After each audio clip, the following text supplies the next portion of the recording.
Okay dear all, ഇന്ന് നമ്മൾ നോക്കാൻ പോകുന്നത് സിംപ്ലക്സ് മെത്തേഡിൻ്റെ ആർട്ടിഫിഷ്യൽ വേരിയബിൾ ടെക്നിക്കാണ്.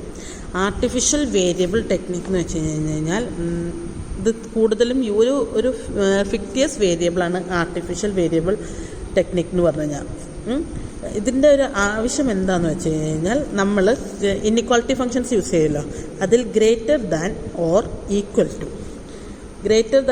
ടു അല്ലെങ്കിൽ ഈക്വൽ ടു ഈ രണ്ട് ഫങ്ഷൻസ് യൂസ് ചെയ്യുമ്പോൾ മാത്രമാണ് നമ്മൾ ആർട്ടിഫിഷ്യൽ വേരിയബിൾ ടെക്നിക്സിൻ്റെ ആവശ്യം വരാനുള്ളൂ. അതെങ്ങനെയാണെന്ന് ഇപ്പോൾ ഞാനൊരു എക്സാമ്പിൾ കാണിച്ചു തരാം. അതായത് suppose 2x1 + 3x2 greater than or equal to 10 എന്നാണെങ്കിൽ ആർട്ടിഫിഷ്യൽ വേരിയബിൾ ടെക്നിക്കിൽ അത് എഴുതുമ്പോൾ നമ്മൾ 2x1 + 3x2 greater than sign ആയതുകൊണ്ട് തന്നെ ഒരു സർപ്ലസ് വേരിയബിളിനെ സബ്സ്ട്രാക്റ്റ് ചെയ്യുക, അതിൻ്റെ ഒപ്പം ഒരു ആർട്ടിഫിഷ്യൽ വേരിയബിളിനെ ആഡ് ചെയ്യുക, ഈക്വൽ ടു 10. ക്ലിയർ ആയോ? Greater than or equal to sign വന്നുമ്പോൾ നമുക്ക് ഓട്ടോമാറ്റിക്കലി നമുക്കറിയാം ഒരു മൈനസ് സൈൻ സർപ്ലസ് വേരിയബിളിനെ സബ്സ്ട്രാക്റ്റ് ചെയ്യുകയും ചെയ്തിട്ട് അതിൻ്റെ കൂടെ ആർട്ടിഫിഷ്യൽ വേരിയബിളിനെ ആഡ് ചെയ്യുകയും ചെയ്യും. ഇതിനെയാണ് ആർട്ടിഫിഷ്യൽ വേരിയബിൾ ടെക്നിക്ക് എന്ന് പറയുന്നത്. അല്ലെങ്കിൽ ഞാൻ പറയാം, ഇപ്പം 2x1 + 3x2 ഈക്വൽ ടു 10 ആണ് വന്നേക്കണമെങ്കിൽ ഈക്വൽ ടു മാത്രമേ ഉള്ളൂ, ഗ്രേറ്ററോ സൈനോ ഒന്നും ഇല്ലാത്തപ്പം അതിനെ എഴുതുന്നത് എങ്ങനെയാണെന്ന് വെച്ച് കഴിഞ്ഞാൽ 2x1 + 3x2 സർപ്ലസ് വേരിയബിളും വേണ്ട, സ്ലാക്ക് വേരിയബിളും വേണ്ട, അവിടെ പക്ഷേ ഒരു ആർട്ടിഫിഷ്യൽ വേരിയബിളിനെ ആഡ് ചെയ്ത് കൊടുക്കണം. ഇങ്ങനെ വരും പ്രോബ്ലം. ക്ലിയർ ആയോ? ഇത് ലെസ് ദാൻ സൈൻ ആണെങ്കിൽ, ഇത് ലെസ് ദാൻ സൈൻ ആയിരുന്നു വന്നേക്കണമെങ്കിൽ അവിടെ സ്ലാക്ക് വേരിയബിളിനെ ആഡ് ചെയ്താൽ മാത്രം മതി, അവിടെ ആർട്ടിഫിഷ്യൽ വേരിയബിളിൻ്റെ ആവശ്യമില്ല.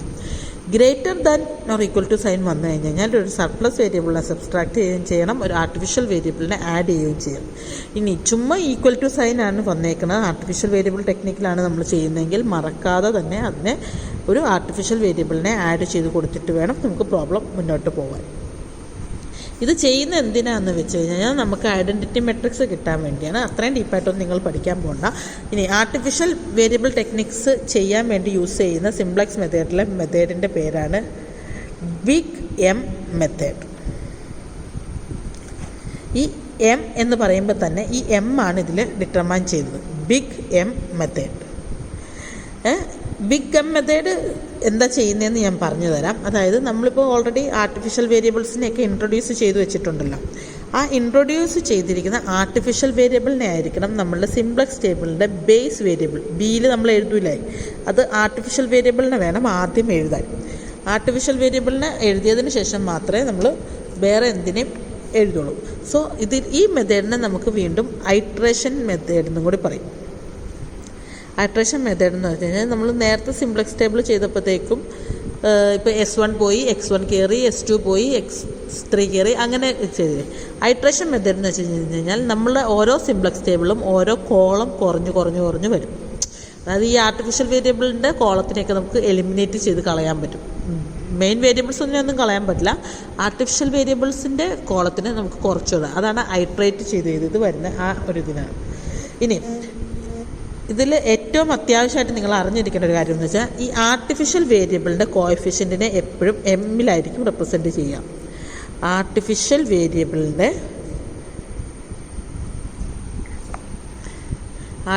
വേരിയബിളിൻ്റെ കോഎഫിഷ്യൻറ്റ് എപ്പോഴും എമ്മിലായിരിക്കും ഡിറ്റർമൈൻ ചെയ്ത് വയ്ക്കുക. അതാണ് ബിഗ് എം മെത്തേഡ് എന്ന് പറയുന്നത്. എം എന്ന് പറയുന്നത് ഇറ്റ്സ് എ പെനാൽറ്റി എന്നാണ് പറയപ്പെടുന്നത്. ആർട്ടിഫിഷ്യൽ വേരിയബിളിൻ്റെ കോഎഫിഷ്യൻറ്റിനെ എം എന്നാണ് റെപ്രസെൻറ്റ് ചെയ്യുന്നത്. ആ എം എന്ന് പറയുന്നത് പെനാൽറ്റി വേരിയബിൾ എന്നാണ്. ഇതിൻ്റെ കണ്ടീഷൻ എന്താണെന്ന് വെച്ച് കഴിഞ്ഞാൽ, ഇനി മാക്സിമൈസേഷനിലും മിനിമൈസേഷനിലും ഇത് യൂസ് ചെയ്യാൻ പറ്റും big M method. Maximisation case ആണെങ്കിൽ നമ്മൾ ആർട്ടിഫിഷ്യൽ വേരിയബിളിൻ്റെ കോഎഫിഷ്യൻറ്റ് -m എന്നും, മിനിമൈസേഷനാണ് നമ്മുടെ പ്രോബ്ലം എന്നുണ്ടെങ്കിൽ ആർട്ടിഫിഷ്യൽ വേരിയബിളിൻ്റെ ഇത് +m എന്നുമാണ് നമ്മൾ റെപ്രസെൻറ്റ് ചെയ്തത്, അസൈൻ ചെയ്തത്. ഇത്രയും മനസ്സിലായോ? അതായത് നമ്മളിപ്പോൾ സിംപ്ലക്സ് മെത്തേഡിൻ്റെ അടുത്ത മെത്തേഡായ ആർട്ടിഫിഷ്യൽ വേരിയബിൾ ടെക്നിക്കാണ് ചെയ്യാൻ പോകുന്നത്. ഇത് യൂസ് ചെയ്യുന്നത് greater than or equal to സൈനിലും ഈക്വൽ ടു സൈനിലും മാത്രമാണ് അത് യൂസ് ചെയ്യുന്നത്. Greater than or equal to സൈനാണ് നമ്മുടെ ഇക്വേഷനിൽ വന്നിരിക്കുന്നത്. ആ ഇൻഇക്വാളിറ്റിനെ ഇക്വാളിറ്റി ആക്കാൻ വേണ്ടി ഒരു സർപ്ലസ് വേരിയബിളിനെ സബ്സ്ട്രാക്റ്റ് ചെയ്യുകയും ചെയ്യണം, ഒരു ആർട്ടിഫിഷ്യൽ വേരിയബിളിനെ ആഡ് ചെയ്യണം. ജസ്റ്റ് ഇക്വാളിറ്റിയിൽ മാത്രമാണ് വന്നിരിക്കുന്നതെങ്കിൽ അപ്പോൾ ഒരു ആർട്ടിഫിഷ്യൽ വേരിയബിളിനെ ആഡ് ചെയ്ത് കൊടുക്കണം. ഈ മെത്തേഡ് വെച്ച് ചെയ്യുന്ന പ്രോസസ്സിനെയാണ് നമ്മൾ ബിഗ് എം മെത്തേഡ് എന്ന് പറയുന്നത്. ഈ ബിഗ് എം മെത്തേഡ് എന്ന് പറയാൻ കാരണം ഈ എം എന്നൊരു വാല്യൂ ആണ് ആർട്ടിഫിഷ്യൽ വേരിയബിളിൻ്റെ കോഎഫിഷ്യൻ്റ് ആയിട്ട് കൺസിഡർ ചെയ്തത്. അതായത് ഇപ്പോൾ ഈ A2 പ്ലസ് A2 എന്ന് കിടക്കുവാണെങ്കിൽ അത് ഒന്നല്ലെങ്കിൽ -MA2 ആവാം, അല്ലെങ്കിൽ +MA2 ആവാം. നമ്മുടെ പ്രോബ്ലം മാക്സിമൈസേഷൻ ആണോ മിനിമൈസേഷൻ ആണോ എന്ന് ഡിറ്റർമൈൻ ചെയ്തായിരിക്കും അതിൻ്റെ കോഎഫിഷ്യൻ്റ് കിടക്കുക. മാക്സിമൈസേഷനിലും ചെയ്യാൻ പറ്റും, മിനിമൈസേഷനിലും ബിഗ് എം മെത്തേഡിനെ അപ്ലൈ ചെയ്യാൻ പറ്റും. മാക്സിമൈസേഷനിലാണെങ്കിൽ എമ്മിൻ്റെ ആർട്ടിഫിഷ്യൽ വേരിയബിളിൻ്റെ കോഎഫിഷ്യൻ്റ് എന്ന് പറഞ്ഞു കഴിഞ്ഞാൽ -M ആയിട്ട് റെപ്രസെൻറ്റ് ചെയ്യും. മിനിമൈസേഷനിലാണെങ്കിൽ +M ആയിട്ട് റെപ്രസെൻറ്റ് ചെയ്യും. ഇനി ഈ എമ്മിൻ്റെ വാല്യൂവിനെ എങ്ങനെ ഐഡൻറ്റിഫൈ ചെയ്യേണ്ടതെന്ന് ഞാൻ പറയാം. ഒരു എക്സാമ്പിൾ ജസ്റ്റ് ഞാൻ കാണിച്ചു തരാം. ഒരു എക്സാമ്പിൾ 7 - 4m -6m + 6 3 - 9m എന്നാന്ന് വിചാരിച്ചോ. ഇങ്ങനെ ഒരു പ്രോബ്ലം ആണെങ്കിൽ ആദ്യം നമ്മൾ നോക്കേണ്ടത് എമ്മിൻ്റെ കോഎഫിഷ്യൻസ് എടുക്കാം. കോഎഫിഷ്യൻസ് ഓഫ് എം നോക്കാം. എമ്മിൻ്റെ ഇവിടുത്തെ കോഎഫിഷ്യൻസ് എന്തൊക്കെയാണ്? ഒന്ന് -4, അടുത്തതിൽ -6, അടുത്തതിൽ -9. കണ്ടോ? -4, -6, -9. ഇതിൽ മൈനസിനെ മാത്രമേ നമ്മൾ കൺസിഡർ ചെയ്യത്തുള്ളൂ. എമ്മിൻ്റെ വാല്യൂ പ്ലസ് ഉള്ളത് നമ്മൾ കൺസിഡർ ചെയ്യാറില്ല. എമ്മിൻ്റെ വാല്യൂ മൈനസിൽ ഉള്ളതിലെ ഏറ്റവും ബിഗ്ഗസ്റ്റ് ടേം, അതായത് ഇതാണ് ഇവിടുത്തെ ഏറ്റവും ഹയസ്റ്റ് വാല്യൂ ഓഫ് നെഗറ്റീവ് എന്ന് പറയുന്നത്. അതായത് 3 - 9m എന്നുള്ളതാണ് ഇവിടുത്തെ ഏറ്റവും ഹയസ്റ്റ് നെഗറ്റീവ് വാല്യൂ എന്ന് പറയുന്നത്. അതായത് നമ്മൾ ΔJ എടുക്കുമ്പോഴേ നമുക്ക് ഹയസ്റ്റ് നെഗറ്റീവ് വാല്യൂ വേണ്ടേ, അത് ഐഡൻറ്റിഫൈ ചെയ്യുന്നതാണ് ഈ പറഞ്ഞത്. ക്ലിയർ ആയല്ലോ? കാരണം പോസിറ്റീവ് സൈനിനെയും സീറോ സൈനിനെയും നമ്മൾ കൺസിഡർ ചെയ്യാറില്ല, നെഗറ്റീവ് സൈനിനെ മാത്രമാണ് നമ്മൾ കൺസിഡർ ചെയ്യുള്ളൂ. നെഗറ്റീവ് സൈനിലുള്ളതിൽ ഏറ്റവും ഇതായിട്ടുള്ളതും വേണം, ഏറ്റവും ഹയസ്റ്റ് ആയിട്ടുള്ളത്. അതും എമ്മിൻ്റെ കോഎഫിഷ്യൻസേ നോക്കാവുള്ളൂ. അപ്പോൾ നിങ്ങൾക്കൊരു ഡൗട്ട് തോന്നാം, ചിലപ്പം ഒരേ കോഎഫിഷ്യൻസിലുള്ളത് വരാം. അതായത് ഇപ്പോൾ ഞാൻ പറയാം 7 - 6m 5 - 6m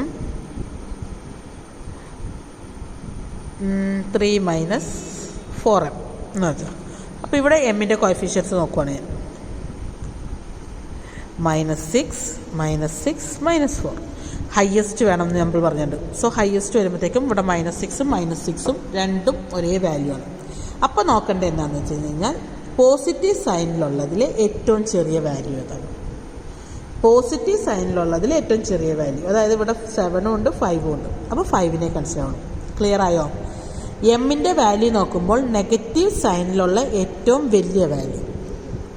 എമ്മിൻ്റെ സൈൻ ഇപ്പം സെയിം കോഎഫിഷ്യൻ്റ് ആണ് വന്നേക്കണമെങ്കിൽ അപ്പോൾ തൊട്ടടുത്തുള്ള സംഖ്യ നോക്കാം. പോസിറ്റീവ് സൈനിലുള്ളതിൽ ഏറ്റവും ചെറിയ വാല്യൂ, അതായത് ഇവിടെ വരുമ്പം 5 - 6m എന്നുള്ളതാണ് ഹയസ്റ്റ് നെഗറ്റീവ് വാല്യൂ.